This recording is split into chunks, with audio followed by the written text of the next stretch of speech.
At this point, I've kind of just used the Max Potential series as a way to make the stats as extreme as possible for each legend, right? However, with Caspian, this is actually like probably the stance you should end up going with. I mean, it literally takes away a dex, right? Gauntlets, Katars. I don't know if in this next patch, if Katars are going to feel the dex at all, but I've said this for a long time. Gauntlets, you're not going to be feeling the dex at all. So it's always like, you know what? If you got gauntlets, you more than likely can do a minus dex.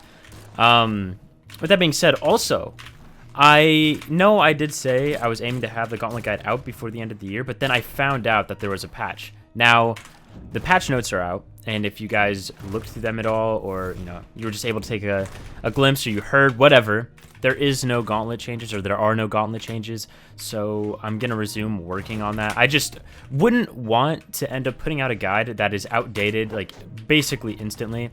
That kind of happened the last time I made the gauntlet guide. Now, luckily for me, the gauntlet guide ended up doing extremely well, but yeah, it's just like, why even take the risk? So I'd rather have it out.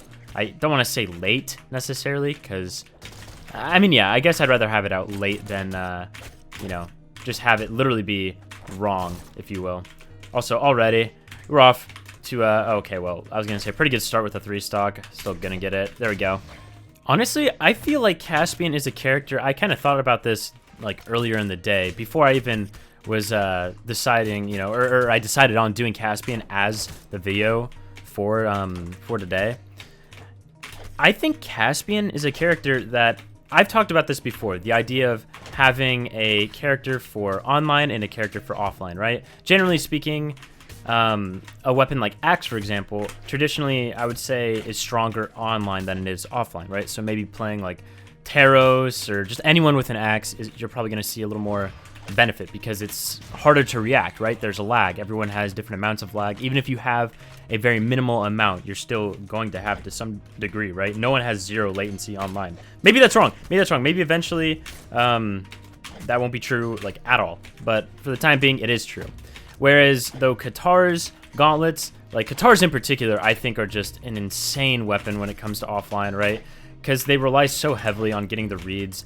And really same with gauntlets, but like gauntlets, you're still going to see a lot of people finding success. Now, to be fair, I guess I don't even want to say Katars are like, they're not bad by any means, but Katars obviously aren't like just insane. I think the way you have to play them online versus offline, or the way you can play them offline versus online, is just a little different.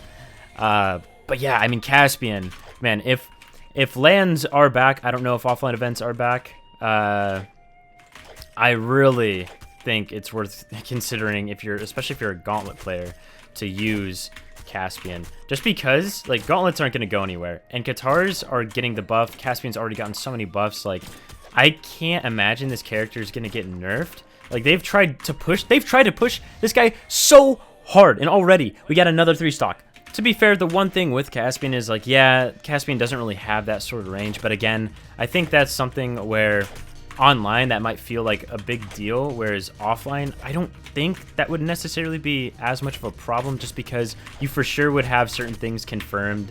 You wouldn't have to just worry necessarily about like getting, I don't know, like getting something like dropping because of lag, or a rollback. That's the word I'm looking for.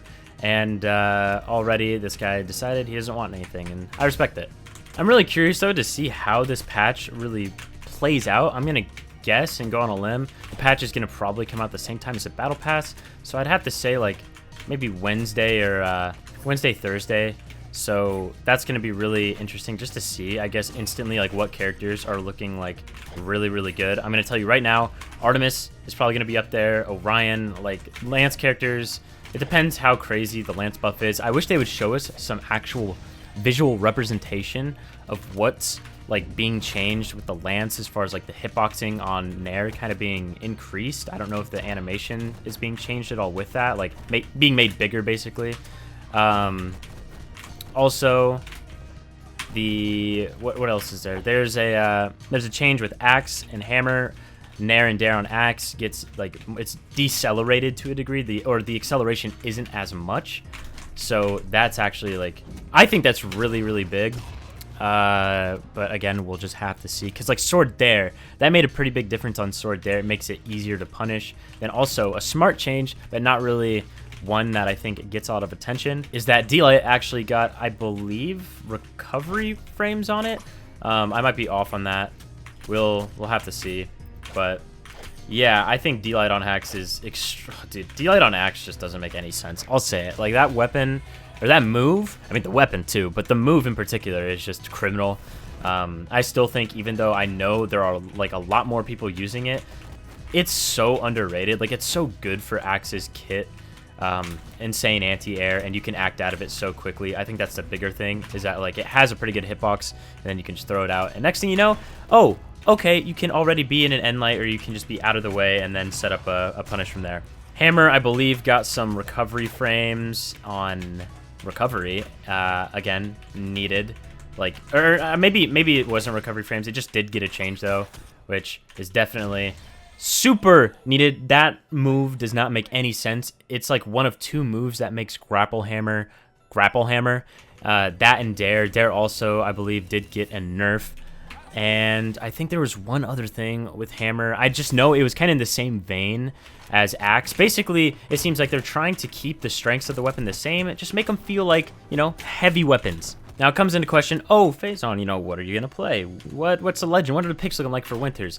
In 2s, I really think I'm just going to go, I don't know, I'm going to go all out with the ninjas or whatever. So, you know, Hattori and Koji in particular. I know Shang, like, I get the question a lot why I don't play Shang. I don't really know. Koji in particular, I've been having so much fun with, and I think that's, like, a huge thing. I feel really good on bow, and I think if I do just keep putting into practice, I'm going to see really good results with that. As far as ones go, it's really hard for me to, like, not just play Vow, especially since, you know, Akuma exists as well. Like, I think Akuma in particular is... I think Akuma's more broken than Stevani, right? Stevani, you go invisible, but Akuma, he doesn't go invisible. He does completely change certain, like, animations, right? On Sword Desig, for example, on Vow, you can actually, it actually feels useful because it's completely different. It's not even a breakdance anymore, right? Or like the Sword Ensig, it's not even Vow dashing in with the sword. It's like Akuma looking to grab you. The Gauntlet Ensig's a big one, right? When he does Gauntlet Side Sig, he literally turns into flames. It's just so, like, I don't even know how to describe it other than otherworldly. It's disgusting, and that goes for pretty much all the Street Fighter crossovers. People were saying, I think they were talking about, like, Chun-Li. I honestly think Ryu and Akuma are much worse, but that could just be me. You know, maybe you could see me pulling out the Artemis depending on the lance changes, or maybe the Mordex again. I don't really know. Dusk is another pick that you could see, but for now, that was 8 strength Caspian, the max potential Caspian. I hope you guys enjoyed, and I'll see you in the next one. Peace, guys.